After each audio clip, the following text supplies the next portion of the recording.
for me, it really, the way your brain works is it depends on what it's surrounded by, right? So if you are the host of a cocktail party and you are surrounded by people who are negative and bad, you get nervous in a certain way. Now, in the same way, if you think about our thoughts, Greek people and their thoughts, one thing it all starts with what is it surrounded by? And given the amount of attack that Greece has been, with regard to the rest of the European nations, with regard to the debt that has incurred, for a lot of Greek people, there is a feeling of foreboding and a feeling of negativity. And what I think the first thing that needs to happen is Greece really needs to connect with its history. You need to activate the memory centers in the brain, the long-term memory centers, because if you look at Greece's contributions to the world, historically, they're quite remarkable. You look at the architectural contributions, you look at the learning contributions. If you look at the contributions of Greece, so Greece gave us the father of modern medicine.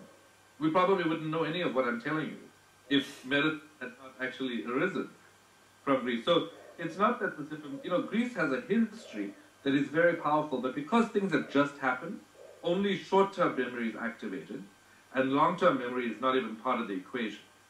But I would say to every single Greek person, do you remember your history actively every day?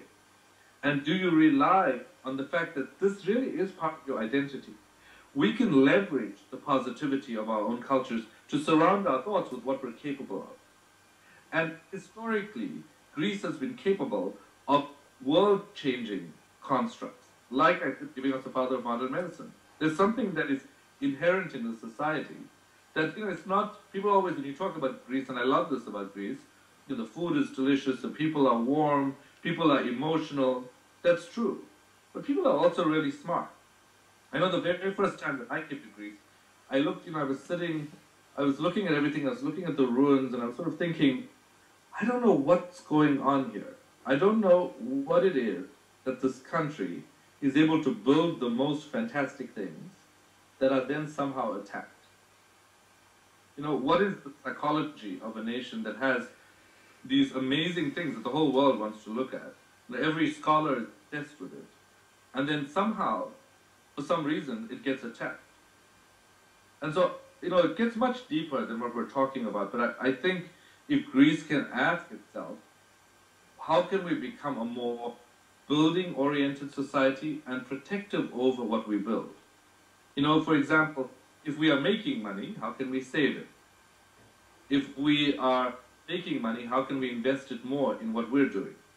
If we are going to attract investors into the country, in what small way can we start building this? And we know it can be done, right? I mean, there are third world countries that have come out of complete nothingness that are now building a middle class. And Greece already has a head start on this, obviously.